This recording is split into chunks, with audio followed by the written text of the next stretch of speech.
السلام علیکم پیارے بچوں، امید ہے آپ سب خیریت سے ہوں گے۔ بسم اللہ الرحمن الرحیم۔ ربی اشرح لی صدری ویسر لی امری واحلل عقدۃ من لسانی یفقہوا قولی ربی زدنی علما۔ اردو جماعت ہفتوں، آج ہم سبق نمبر 1 حمد کی مشق نمبر 6، 7 اور 8 کریں گے۔ سب سے پہلے ہم مشق نمبر 6 کی طرف آتے ہیں۔ دیے ہوئے اسما میں سے مذکر اور مونث الگ الگ کر کے لکھیں۔ پیارے بچوں، یہ دیے گئے الفاظ جو ہیں ان میں سے کچھ مذکر الفاظ ہیں اور کچھ مونث الفاظ ہیں۔ سب سے پہلے میں آپ کو مذکر اور مونث کی تعریف بتا دوں۔ جنس کے اعتبار سے اسم کی 2 اقسام ہیں۔ مذکر ایسا اسم جو نر کے معنوں میں بولا جائے، جیسے لڑکا، آدمی۔ مونث ایسا اسم جو مادہ کے معنوں میں بولا جائے، جیسے لڑکی، عورت۔ اب ہم اس کے سوال کی طرف آتے ہیں۔ پیارے بچوں، اس کو آپ نے نوٹ بک پر کرنا ہے۔ سب سے پہلے آپ نے نوٹ بک پہ مارجن لائن لگانی ہے دائیں سائڈ پہ۔ اس کے بعد آپ نے اس سوال کو کرنا ہے۔ سب سے پہلے ہم ایک طرف مذکر اور دوسری طرف مونث لکھیں گے اور درمیان میں ایک لائن ڈرا کریں گے۔ دیے گئے الفاظ میں سے جو مذکر الفاظ ہیں وہ ہیں عالم، فضل، گیت، خورشید، نور، اور جو مونث الفاظ ہیں وہ ہیں دعا، دنیا، زینت، شمع، رونق۔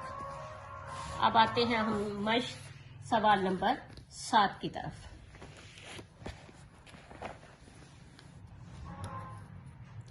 دی ہوئی الفاظ کی جوڑیوں کی شناخت کریں اور درست تصور پر ٹک کا نشان لگائیں۔ پیارے بچوں، یہاں پہ متضاد اور مترادف کا ذکر ہو رہا ہے۔ سب سے پہلے میں آپ کو متضاد کی تعریف بیان کرتی ہوں۔ وہ الفاظ جو ایک دوسرے کی ضد یا الٹ ہوں متضاد الفاظ کہلاتے ہیں، مثلا گرمی، سردی، دن، رات۔ مترادف الفاظ ایک جیسے معنی رکھنے والے الفاظ کو ہم معنی یا مترادف الفاظ کہتے ہیں، جیسے چابی، کنجی، جھنڈا، پرچم۔ اب آتے ہیں ہم اس کی ایکسرسائز کی طرف۔ خورشید، مہتاب، متضاد کو ٹک کریں گے کیونکہ یہ متضاد ہے۔ خورشید سورج کو کہتے ہیں، مہتاب چاند کو کہتے ہیں۔ عرش، فرش، عرش آسمان کو کہتے ہیں، فرش زمین کو کہتے ہیں، متضاد کو ٹک کریں گے۔ گیت، نغمہ، دونوں ہم معنی ہیں اس لیے اس کو مترادف کو ٹک کریں گے۔ جھاڑا، گرمی، متضاد ہیں اس لیے اس کو متضاد کو ٹک کریں گے۔ مالک، آقا، مترادف ہیں، ہم معنی ہیں، یہ مترادف کو ٹک کریں گے۔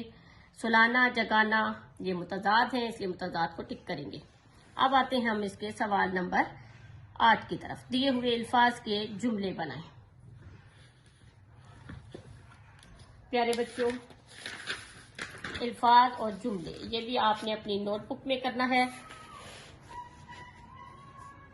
الفاظ اور جملوں کے درمیان میں ایک لائن ڈرا ہوگی، ایک طرف الفاظ لکھے جائیں گے اور ان کے سامنے جملے بنائیں گے۔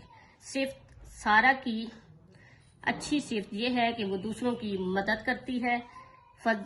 فضل، اللہ تعالیٰ اپنے بندوں پر فضل فرماتا ہے۔ زندگانی، زندگانی بھی اللہ کی نعمت ہے۔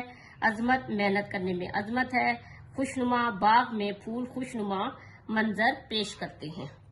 امید ہے پیارے بچوں آج کا لیسن آپ نے توجہ سے سنا ہوگا۔ آپ نے اس کی دہرائی کرنی ہے اور جو کام ٹیکسٹ بک کا ہے وہ ٹیکسٹ بک پر کرنا ہے اور جو نوٹ بک کا ہے اسے نوٹ بک میں لکھنا ہے۔ اپنا بہت خیال رکھیں۔ اللہ حافظ۔